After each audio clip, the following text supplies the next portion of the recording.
Salut, ici Juliette Guéraud, architecte des conférences. J'espère que tu vas bien.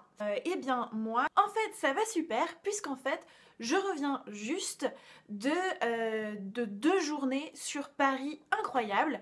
J'étais au live de La meilleure année de votre vie organisé par Martin Latulippe.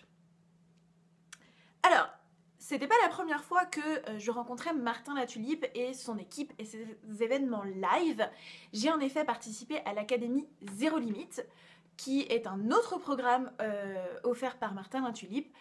Et cette année, quand j'ai vu cette opportunité de m'inscrire à la meilleure année de votre vie, eh bien je n'ai pas résisté. Et je suis partie à Paris avec ma maman qui est aussi dans le monde de l'entrepreneuriat. Et on est partis toutes les deux vivre ce live, cette aventure extraordinaire. En fait, j'ai décidé de faire cette petite vidéo puisque l'un des conférenciers, Yannick Alain, nous a tous mis au défi. Alors, c'est quoi ce défi? C'est #gentillesse-power. Alors, c'est quoi? Il a fait une conférence extraordinaire sur la gentillesse et nous a tous mis au défi de faire des actions gentilles, parce qu'en fait quand on fait une action gentille, eh bien ça entraîne une autre action, et en fait c'est une action en chaîne de gentillesse. Et je sais pas si tu es d'accord avec moi, mais quand même dans notre monde, dans notre société, eh bien on en a besoin de la gentillesse, parce que rien qu'un sourire quand on laisse passer un piéton, bah qu'est-ce que c'est agréable, non? Donc voilà, j'ai eu envie de faire cette petite vidéo un peu pour répondre en fait à Yannick Alain. Voilà, Yannick Alain, si tu me regardes, je te réponds à ton défi, puisqu'en fait, ça fait quelque temps que j'ai décidé moi aussi de faire des actions gentilles, parce que j'en ai marre que les gens tirent la gueule tout le temps comme ça. Tout le monde râle. Je suis revenue des États-Unis en septembre 2017 et depuis, je n'en peux plus des râleurs. Voilà, si toi aussi t'es un râleur, je suis désolée, ce n'est pas contre toi. Mais souris, franchement, ça te fera du bien. C'est vrai, non, ça fait du bien, voilà, ça apporte un peu de gaieté. On a tous nos malheurs dans notre vie, franchement, tous. On passe tous des moments de merde. Et donc, eh ben, un petit sourire, une petite action, et ben qu'est-ce que ça fait du bien. Qu'est-ce que ça fait du bien. Et alors, ça fait quelque temps que j'ai décidé de mettre ça en place, mais un peu de manière naturelle. Je suis pas en train de me vanter en me disant « Oh oui, moi je suis extraordinaire, je pense aux autres ». Non, pas du tout, c'est pas ça. Hein. C'est juste que je trouve que c'est beaucoup plus agréable de vivre comme ça. Donc, par exemple, quelqu'un laisse tomber quelque chose, et ben je lui dis hey, « excusez-moi, vous avez laissé tomber ça ». C'est rien. Franchement, c'est rien. Qu'est-ce que ça m'apporte? En fait, rien. Qu'est-ce que ça apporte à la personne? Ben, la personne, elle est contente. Tout simplement. Alors, il faut faire ces actes de gentillesse sans rien attendre en retour, parce que sinon, ça s'appelle plus de la gentillesse. C'est plus un acte altruiste, mais dans ces cas-là, on le fait pour nous-mêmes. Donc là, ça va plus du tout. Un acte de vraie gentillesse, ça vient du cœur, et on n'attend absolument rien en retour. Donc je reviens sur ma petite histoire, ça fait du coup maintenant, on va dire 1 an et demi, que je me mets à faire attention au monde qui m'entoure et à faire ces petites actions. Et c'est pour ça que cette conférence de Yannick Alain m'a énormément parlé. J'ai adoré sa conférence parce qu'il a tellement raison. Et il a dit une chose très importante, c'est que c'est un cercle vertueux. C'est que même si tu fais tes actions complètement sans attendre rien en retour, parce que comme je vous l'ai dit, sinon ça sert à rien, eh bien la vie vous le rend.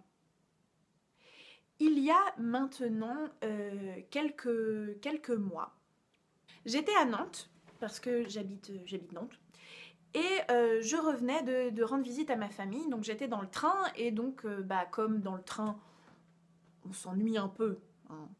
J'avais mis mes écouteurs, mon téléphone dans ma poche et je lisais un livre. Je sors du train, je monte dans le tram, toujours avec mes écouteurs, ma musique, mon portable dans ma poche de manteau. Je pense qu'il y en a qui comprennent la suite. J'arrive à la station de tram Commerce, qui est, pour ceux qui ne connaissent pas Nantes, c'est un peu le cœur du centre-ville. Je descends de mon tram et tout à coup, je sens comme un coup dans ma poche. Je réalise pas. Et tout d'un coup, je sens une légèreté dans ma poche. Et là, j'ai mes écouteurs qui font ch'ton et j'ai plus de musique dans mes oreilles. Et je me dis, oh mince, mon portable est tombé de ma poche. Je tapote ma poche, plus de téléphone. Je regarde par terre, plus de téléphone. Et là, tout se passe en une fraction de seconde. Mais une fraction de seconde. Et là, je réalise, non, j'ai pas fait tomber mon téléphone. On vient de me voler mon téléphone dans ma poche. Et là, je comprends pas trop ce qui se passe. Je me retourne. Mais vous vous imaginez bien, quelle heure de pointe, à la station de tram la plus peuplée de la ville. Là, je me dis, c'est mort. Mais qu'est-ce que je vais faire? Et là, j'ai un élan de panique, un peu panique, mais le temps s'arrête en même temps, je comprends pas ce qui se passe. En fait, c'est ça, je ne comprends pas ce qui se passe. Et là, je me retourne et je vois un couple qui regarde un jeune homme. Je regarde le jeune homme, je regarde le couple, et le jeune homme du couple, je ne sais pas s'il parle français ou pas, parce qu'il a sorti aucun son, et il a fait...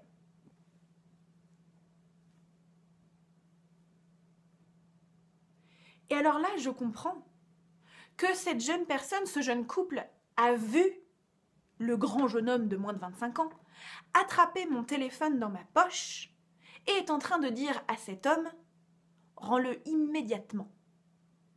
Enfin, c'est ce que je comprends dans ses gestes. Et là, je tilte ce qui est en train de se passer. Forcément, enfin, je tilte, mais aucun mot ne sort de ma bouche. Et ce que j'arrive à faire, c'est vers le jeune homme qui m'a évidemment volé mon téléphone. Le jeune homme hésite et le couple à côté de moi le fusille du regard et refait. Et alors là, le jeune homme se dit, bon, là je me suis fait gauler et il m'a rendu mon téléphone. Je me tourne vers le jeune couple et les seuls mots que je peux sortir de ma bouche sont merci, merci, 1000 fois merci, je sais pas comment vous remercier, merci, merci, franchement merci. Et là, je pars. Et là, je tilte vraiment ce qui vient de se passer. En, je pense, l'espace d'1 minute 30, je pense qu'il ne s'est pas écoulé plus que ça, en l'espace d'1 minute 30, on m'a volé mon téléphone et on m'a rendu mon téléphone. Ce couple, c'était pas du tout leurs affaires d'attraper le jeune homme. En plus, ils étaient beaucoup plus petits, donc voilà, peut-être qu'ils n'avaient pas envie de se confronter, on n'en sait rien. Plein de gens réagissent comme ça. Et là, ce petit couple, ils ont décidé d'intervenir dans ma vie et de changer la fin de l'histoire. Ils n'étaient pas obligés de faire ça. Et tellement de gens ne le font pas. Parce qu'ils se disent « Ouais, mais c'est pas mes oignons. Et si je me fais attraper moi-même ? Et si la personne m'attaque ?» Ce qui est légitime, je comprends bien, je comprends bien. Et ce jour-là, ces gens-là, ils ont décidé de faire un acte complètement altruiste. Ils se sont dit « Je vais faire ça parce que c'est la bonne chose à faire. » Mais vous vous rendez compte un peu ce que la gentillesse peut faire? Donc oui, Yannick, tu as eu raison de lancer ce hashtag gentillesse power et j'espère que, comme il le dit, ce hashtag va continuer de faire le tour parce que franchement, moi, ma vie, ce jour-là, j'aurais pu vivre une soirée de merde. Donc faites des petites actions de gentillesse parce que ça égaye la vie des gens et en plus c'est un magnifique cercle vertueux qui vous rend l'appareil en fait. La vie vous la rend. Peu importe dans quel sens vous voulez partir, mais la vie vous la rend. Et quand la vie vous la rend de façon aussi merveilleuse, bah c'est chouette, non? Alors je vais faire suivre ce défi de hashtag gentillesse power de Yannick Alain. Et j'espère bien que les gens vont le faire. Parce que c'est chouette. Mais attention, ça vient d'ici. Ça vient du cœur. Sinon, c'est pas altruiste. Hashtag gentillesse power. À plus!